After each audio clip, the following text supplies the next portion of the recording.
Hello and welcome. You are listening to the Happier Life podcast. I'm your host, Clare Deacon. After deciding survival wasn't enough, I set out on a path to live my best life. I wanted to thrive. Now I'm on a mission to support others. Think you're not good enough, confident enough, brave enough? I'm here to tell you you are, and you can achieve anything. This is your time, so let's do this.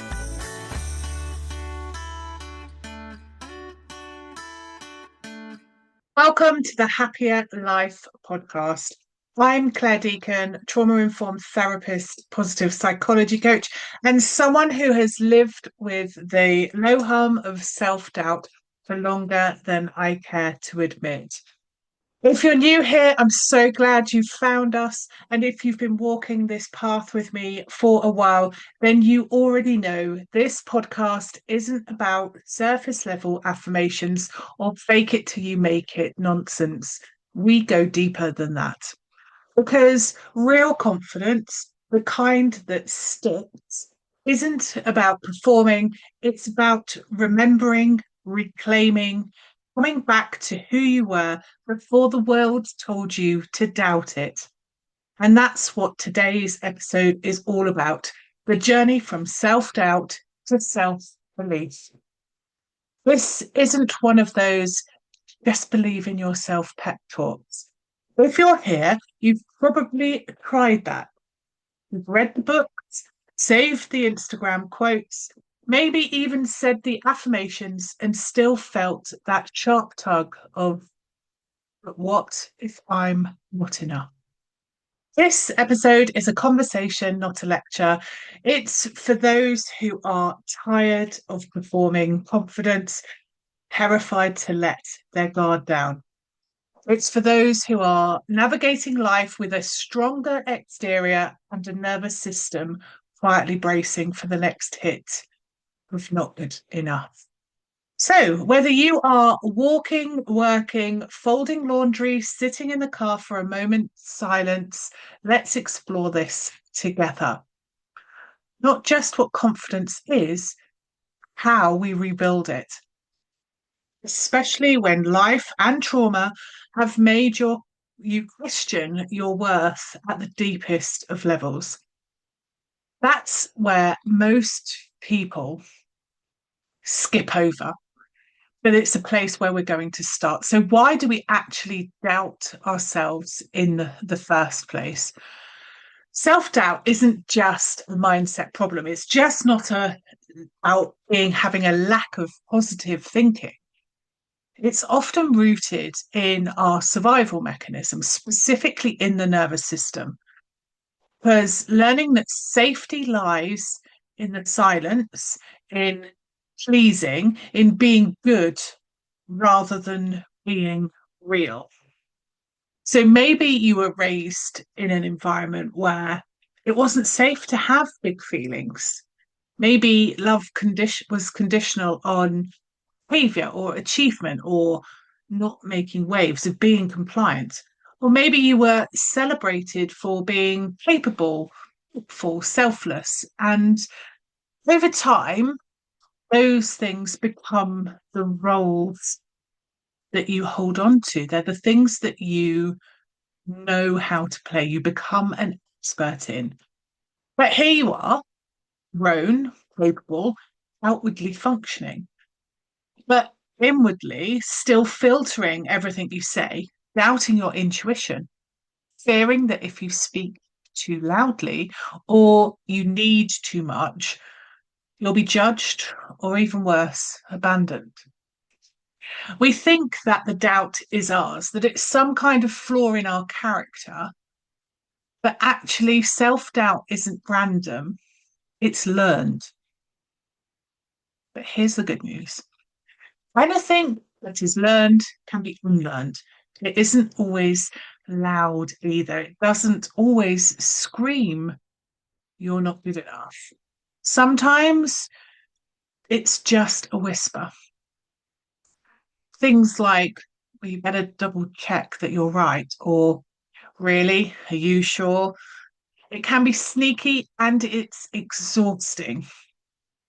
Most of the women I work with are high functioning. They have built families, businesses, successful careers, whole lives around being dependable, reliable, fine, the one that gets the job done, person who can be relied upon. They're the ones people go to for advice, for leadership, for support. Underneath, it can be a different story. There's that constant inner monitoring. Did I say too much? Did I sound stupid? What if they think I'm a fraud? What if I've got it wrong? Even after a success, this can be the case. Sometimes, especially after a success, the anxiety can creep in because praise feels risky, it feels uncertain. Visibility can feel like a setup, and confidence, it feels like a kind of costume that we have to wear. That's it's exhausting to have this performance happening all of the time to appear confident. So you're smiling on the outside, but shrinking on the inside because deep down you don't feel safe to be seen. You're exhausted from trying to hold it all together, whilst also secretly wondering, when is someone going to realize that I'm just winging it?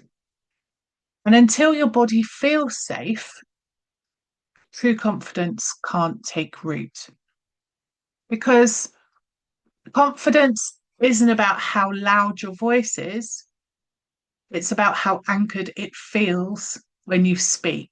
So give that some thought. It's not about how loud your voice is, but it's about how anchored it feels when you speak. So how safe you feel in the words that you are saying. So, what does real confidence look like? Because it's not shiny, it's not loud, and it doesn't always feel good. Real confidence is that moment when you say no and don't follow it up with an apology, when you can back yourself, even when the voice of doubt is in your ear. It's a time when you can rest without guilt, when you try something new and allow it to be messy. It's internal, it's within you. More than anything, it can't be given to you by someone else, but instead it's built from the inside out. One honest, one imperfect step at a time. So let's talk about the gap, the frustrating space between how competent you are and how confident you feel. You can have years of experience, qualifications, and feedback that says you're brilliant and still freeze before delivering the next presentation. Still reread emails 10 times before hitting send, still lie awake at night replaying every conversation, every action that you have taken throughout the day. Why? Because the body remembers what the mind forgets. You can know you're capable. If your nervous system is still wired to fear rejection, you'll feel unsafe. Anytime you step forward is going to feel insecure. Your trauma doesn't care about your CV. And this is why mindset work alone isn't enough. You need regulation, repetition, relationship. You need to feel the fear in your body and know it's safe to move forward anyway. Confidence isn't an overnight job. Fortunately, nothing worthwhile ever is. And it's also not a one and done. You have to keep working on it, building it, returning to it again and again. It's a practice, not a performance. So Let's walk through what some of those steps would look like in real life. So, first of all, witness your inner world. Instead of trying to shut down your inner critic, start listening to it. Now, this advice is very different to what I often hear in common media, popular press.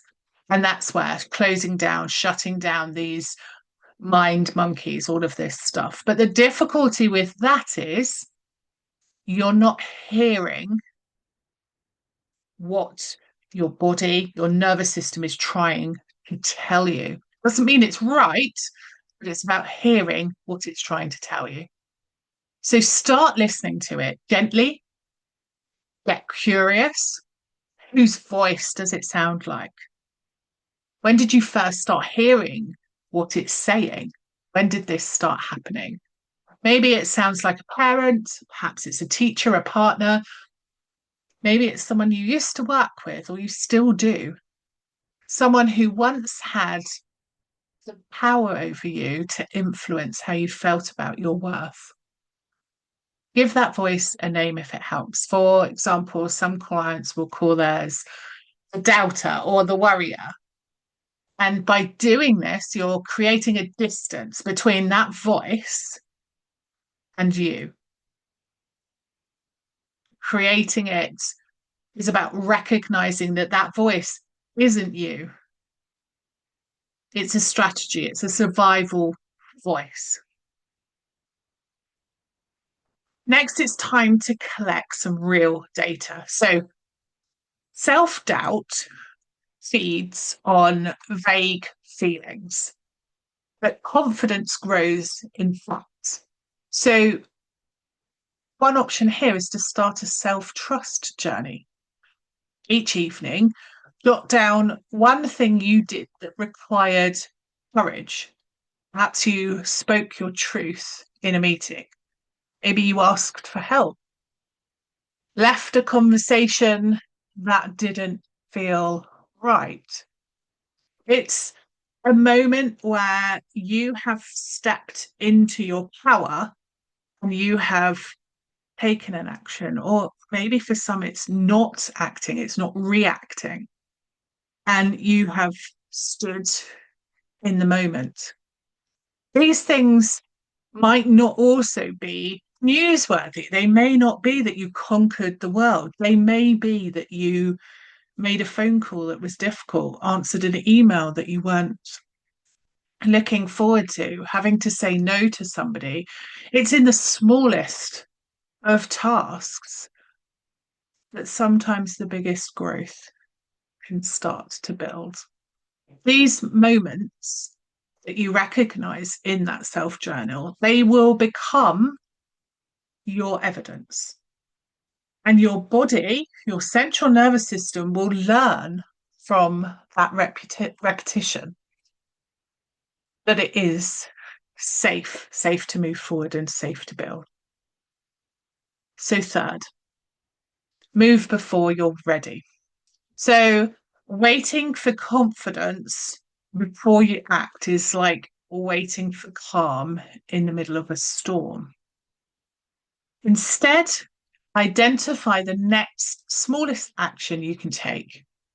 If you want to speak up in a meeting, but it feels too big, slip a sentence ahead of time. If launching something in your business terrifies you, start with a draft or share it with one trusted person. You don't have to take the huge leap, but you do just need to begin to dip your toe in the water and to start showing yourself and proving to your system that it is safe for you to move forward. Fourth, this is about regulating yourself and then responding. So before you take the risk, pause, breathe, drop into your body. What's the heart rate doing? Are you tense? Ground yourself. Regulation might mean placing your hand on your chest, breathing deeply, or doing something familiar and rhythmic. Speak from this place, not from the spiral. And fifth, let's support in. This isn't a solo project. We're not designed to be in isolation. We're designed to be part of a community. That's where we truly thrive. So find your people, not those who just cheerlead, but those who reflect your truth back to you, who say, I see you, even when you can't see yourself. Growth truly happens in relationships, so allow it to be. If you're listening and thinking, I don't even know who I am anymore, you're not alone. Confidence wobbles when identity is blurred. When you've spent years being who others needed you to be, and now, without their approval, you can feel directionless.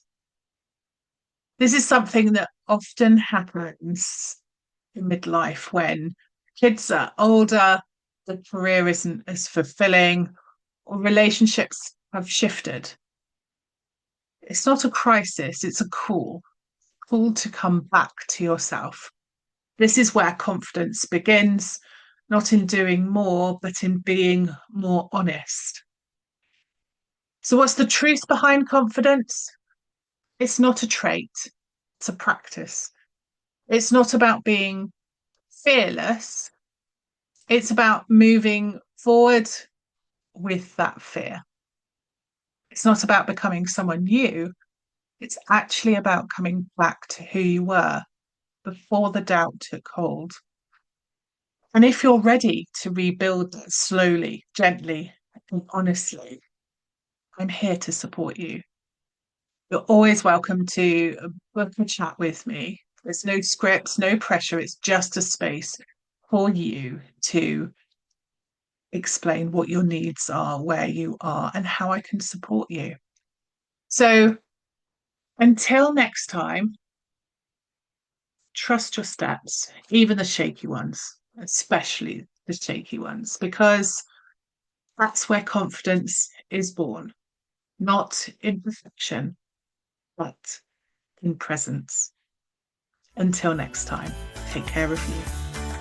If you've enjoyed this episode, ensure you hit subscribe, head on over to my website, happyacoach.com, sign up for the weekly newsletter, and let me support you in living a happier life.